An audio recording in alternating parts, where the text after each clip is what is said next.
Mangwanani akanaka tinokukamshirai zvakare kune chimwe chirongwa. Ichi chirongwa chatinokupakurirai masecrets nemaconfessions. Regai tibva tapinda mumaconfessions edu emuzuva ranhasi. Hanzi makadi mukoma Nashi, ndinokumbirawo kuti mundiposterawo nyaya yangu makaviga chitupa changu. Inini mukoma Nashi ndakarambana nemurume wangu pandainge ndichiri kuZimbabwe. Zvakaitika ndezvekuti before our separation ndainge ndakabatikidza murume wangu aine umwe mukadzi mumba macho matainge tigere. At that time iye ainge akamboti chimboenda kumba kuna namama umbonobatsira mana mama mabasa ekumusha. Saka amena kuti ndakangopindwa nefeeling ipi ndokubva ndakasika ndikadzoka ndikabva ndaona kuti murume wangu ainge ava kutogara neumwe mukadzi on my bed and vainge vachitoshandisa zvinhu zvangu. Saka pakazotomboita noise ndikarovana nemukadzi uyauya until mukadzi uyauya azotiza. But kurova kwandainge ndakaita mukadzi uyauya, iye murume wangu at that time akabva atanga kutondirova achiti wazviitirei. Iye aiti you were supposed to wait for me ndabva kubasa, then ndobva ndakugarisai pasi, ndobva ndakuudzai zvese zvamunoda, but iwe waita dzungu ukatanga kurwisana nemunhu. Saka kumurova kwawaita watokonzeresa kuti ini naye tichitodanana. Saka panapa iweyo ndiwe uchabva, iye ndiye achauya pano. Ndikabva ndati it's fine, kana kuri kunzi imimi amuchadi kuti tirambe tichikontinua nemarriage, chidipai zvinhu zvangu zvose zvandakashandira ndikwanise kubva pano. Iye akabva aramba akati pano uchabva usina kana chinhu, kunyangwe vana vacho havasi vako, unofanira kusiya vana ivavo because vana ivavo iropa rangu. Iwe unofanira kungobva pano usina kana chauinacho. Saka murume wangu uyu at that time iye airakidza kuti pane munhu ainge achimupa pressure iye yekutoti dzinga mukadzi wako, because iye aingoti kana akangoboyekana neanything obva atosimudza ruoko rwake kwandiri. Izvi zvakazokonzeresa kuti tinge tiri vanhu vekuti taingogara tichingorovana tichingoita noise each and every night.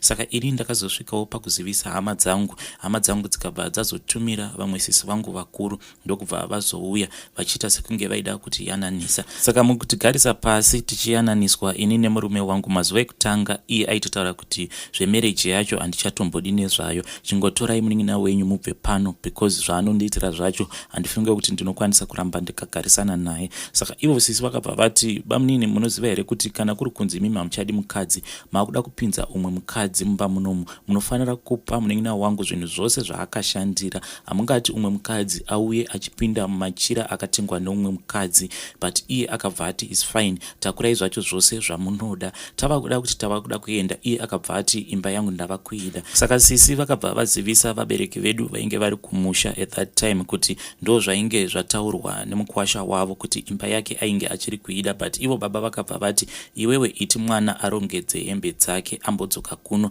kana kuri kunzi murume wake anenge achimuda zvechokwadi, iye murume wacho achamutevera kuno obva atiudza the reason iri kukonzeresa kuti agare achingorova mwana wedu kudaro. Saka mangwana acho makuseni takamirira murume wangu aenda kubasa. Sisi ndokubva vati chirongedza zvinhu zvako tiende semataurirwo azvaitwa nababa. Ini sisi ndakavabvunza ndikati kana muchiti tirongedze zvinhu tiende, ko property yangu yose iyi muri kureva kuti tichaitakura sei, nekuti izvezvi handina kana mari yandinayo. But ivo sisi vakabva vati uri kufanira kunge uchingorongedza hembe dzako munaki nemagumbezi ako, tobva tatokwira tobva taenda kumusha. Zvinhu izvozvo zvakandibata because ndakatarisa ndikaona kuti saka apa ndakutosiya property yangu yose. Takarongedza ndokubva tabuda edu tikaenda, but ndakangotora hembe dzangu nemagumbezi, zvimwe zvinhu zvose ndakangosiya zvakadaro. Tava kumusha murume wangu akangofona, but kwainge kuri kungofona kwemunhu aingoda kungoti zvinhu zvacho zvingomubva, kuitira kuti kana mangwana vanhu vakazomubvunza kuti mukadzi wako paakatiza iwe wakafona here kana kuti wakambomutsvaka here, because akangoti musi wakafona. Ndikamuudza kuti inini kana muchida nezvangu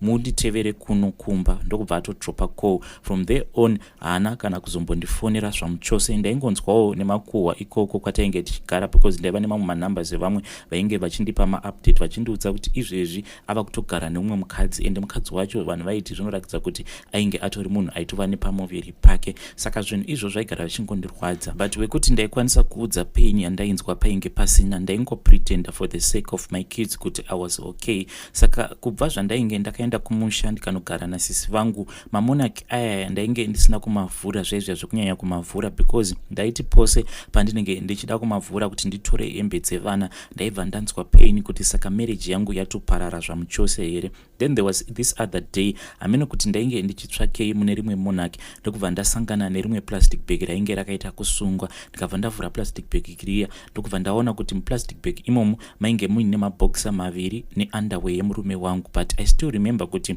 pose pandainge ndichirongedza zvinhu zvangu ndakanyatsomeka sure kuti handina kana hembe yemurume wangu yandainge ndatakura, worst of all maunderwears ake ndainge ndakatomaisa paside ndokubva ndazomadzosera muwashing basket. Ndakabva ndaenda ndikanonokera sisi ndikati sisi ko zvinhu izvi inini I don't remember ndichizvirongedza. Ndokubva vabuda paya vakati chiko nai mainini, ndikati ko awa maunderwear abamunini venyu akazopinda sei munaki mangu. Ivo sisi vakabva vati mainini handizivi kuti ndakazorivadzwa nei, nekuti paya patainge tichirongedza ndaida kukuudzai kuti ndatora maunderwear abamunini ndikaisa muchiplastic ndikakanda munaki, but ndakazongokanganwa. But nyaya iripo mainini ndeyekuti pazvinhu zvose zvamakaitirwa nabamunini, pamashoko ose avakataura vachituka vana Tsano, vachituka vana Muchembere nana Mudhara, bamunini ndiye munhu watiri kufanira kuzodhila naye. Saka kuya kwandainge ndakabva kuya ndainge ndakasiya vamwe vanhu vekutoti ndaitowirirana navo zvekudaro, and also ndaiva nevamwe vanhu vavakidzani vekuti vaigara vachingokommunicata neni. Saka mukukommunicata nevanhu ava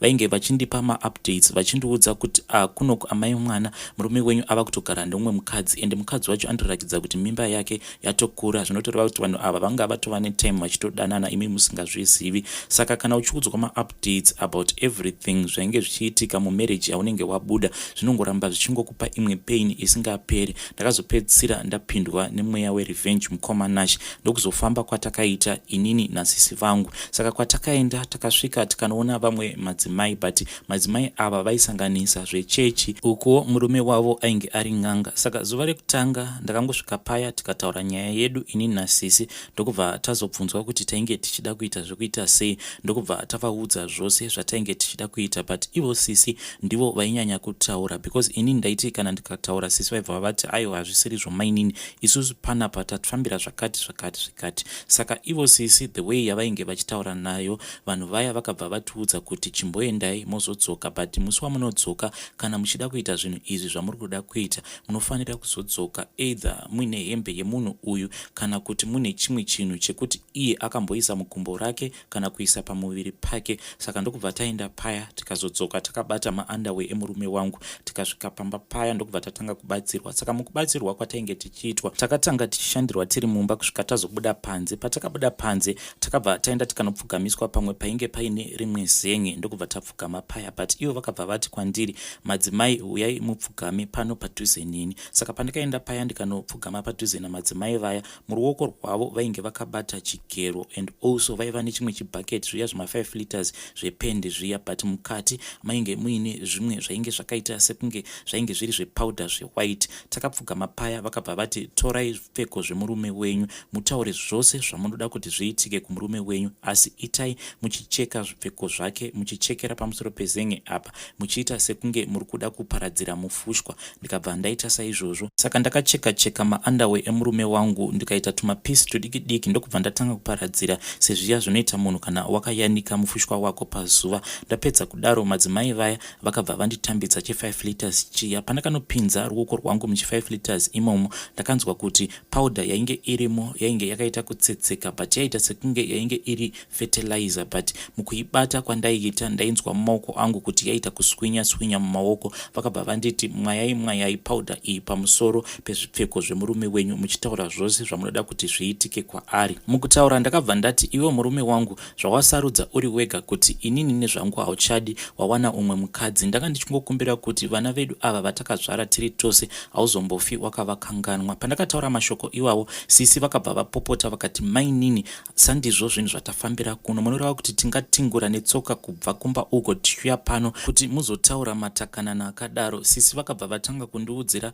zvose zvavainge vachida kuti ndinge ndichitaura. Vakabva vandiudza kuti amainini taurai muchiti murume wangu zvawarambana neni kubva musi wawakandiramba, ziva kuti newewo sezvo uri iwewe baba vemwana wangu, nhengo yako haichafi yakashanda zvekare pana umwe mukadzi. Nhengo yako ichangoshanda chete kana tazodzokerana, and also kundirova kwacho kwose kwawakandiita iwewe uchava munhu wekuti uchagara uri munhu wekuti uchagara uchingorohwa kusvika wazonditsvaka tadzokerana.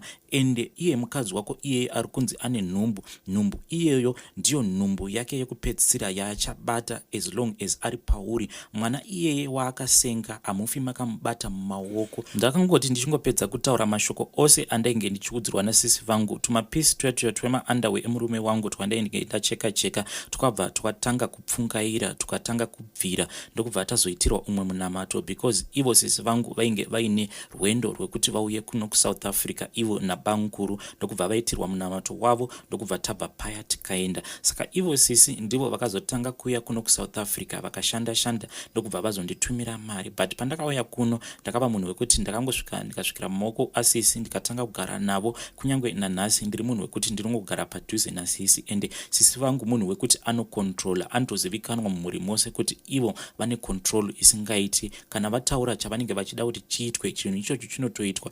Even bankuru havana kana sei pana sisi, chese chinenge chichidiwa nasisi panguva iyoyo ndicho chinhu chekutoti unofanira kutoti unge uchichiita. Kunyange ndiri kuno kuti ndifambidzane nemukomana wekuti ivo sisi vanokwanisa kuti uyu munhu uyu ari right, zvinenge zvichitoshura chaiko. Pandainge ndichiri kuZimbabwe ndakazopiwa maupdates about zvose zvainge zvakazoitika kumurume wangu. Vanhu vachindiudza vakandiudza ivo vachiti murume wangu uyu iye ainge asingazivi kuti mukadzi uyu waainge atora ainge atori munhu wekuti ainge atotizawo murume wake. Saka pose apa murume wemukadzi iye ainge achimutsvaka. Saka pamba apa hanzi pakazosvika motikari 2 dzainge dzakazara vanhurume. Pavanhu apa pairatidza kuti painge paine hanzvadzi dzemukadzi iyeye zvese nemurume wacho nedzimwe hama dzemukadzi iyeye. Hanzi vanhu ava vakasiya varova maex husband zvekuti akatomboita mazuva asingagoni kana kuenda kubasa. Kunyange kufamba kwake kwainge kuri kufamba kwekuratidza kuti munhu uyu kumurova kwavakamusiya vamuita vainge vaita zvekumupa mainternal injuries. And also pandakazoya kuno kuSouth Africa ndichizopawo vanhu nhamba dzangu dzekuno kuSouth Africa, zviya zvekuti unenge uchida kungorakidzawo vanhu kuti kunyange paya ndakabatwa rafu, but now level ndatovawo munhu ari nani. Ndakabva ndazoudzwa neumwe muneighbor wangu ainge ari muneighbor wangu at that time when I still married. Akabva andiudza kuti ko kuno zvakazoitika murume wenyu iye nemukadzi uyu vanorakidza kuti vakazotadza kuwirirana pakazvarwa mwana uyu akakasika kuzvarwa ne2 months ndokubva vatorambana paya. Dambudziko ravapo mukomana acho nderekuti uyu murume uyu I don't know kuti ndiani akamupa manumbers angu. Iye akangondiudza kuti ndakangoonawo wakaiswa pamastatus nevamwe vanhu, ndokubva ndati I think it is high time yekuti ndinge ndichitaurana nemukadzi wangu about this issue yekuti tinge tichichengeta vana vedu tiri pamwe chete. But dambudziko riripo, yes, mumwoyo mangu ndiri munhu wekuti sezvo murume uyu ndakazvara naye vana tinokwanisa kuzodzokerana hedu for the sake of our kids. But ndinoziva kuti kumhuri kwedu nezvose zvakaitika nemashoko ose akataura nemurume uyu achituka vabereki vangu zvese nanatsano, I don't think kuti vanhu vanozotenderana nethat decision kana kuri kuzonzi ndikasarudza kuti ndinge ndichidzokerana nemurume uyu. And also my sister munhu wekuti ari very controlling, zvekungoti kutongovaudza izvozvi kuti sisi vamunini venyu vava kutaura neni paWhatsApp ende ivo varirakidza kuti vari kuda kuti tinge tichidzokerana. Sisi kana ndikangovaudza zvinhu izvozvo I know kuti vanokwanisa kutoti izvezvi zvidzokera mubhazi udzokere kuZimbabwe, because kuya kuno kwandakaita kuno kuSouth Africa vanogara vachitaura kuti usakanganwa kuti mari yakashanda imari yangu, ende basa racho raunoshanda ndini ndakatokubatsira kuti ukwanise kuwana basa iroro. Hama yose inounzwa kuno kuSouth Africa nasisi mashoko iwawo antoti atobuda. Saka we try by all means kuti tinge tichiita zvose zvinodiwa nasisi, ende kana ukangoda kungoita against sisi hakuna kana hama inokwanisa kuzomira newe, because iwo sisi mumhuri ndiye munhu aneka kutonga.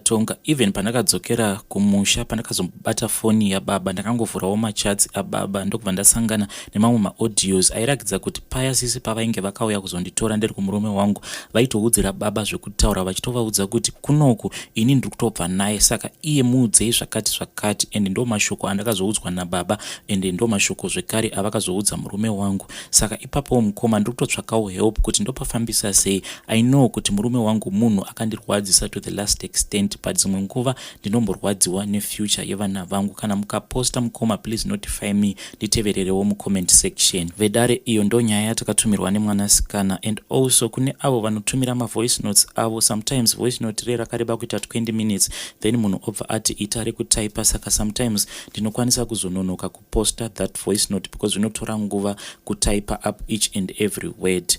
Regai tibva taenda panyaya yedu inotevera. Hanzi makadi mukoma Nashi, inini ndikuda kureurura kuti ndini ndakapakurira murume wangu chirwere, because inini mukoma Nashi ndiri munhu wekutoti ndakatongozvarwa ndiri HIV positive. I am a young woman who is 23 years old. Zvakaitika ndezvekuti mukukura kwangu vabereki vangu vakatanga vachindivanzira, because kubva ndichiri mudiki, as far as I can remember, ndaingova munhu wekungoti ndaingonwiswa mapirizi each and every day. Little did I know kuti mapirizi andainge ndichinwiswa ainge atori mapirizi echirwere. But I don't want to shift the blame on someone else, because by the time yandakazotanga kuzotodanana nemurume wangu uyu ndainge ndava kutoziva kuti ndainge ndiri munhu ainge ane chirwere.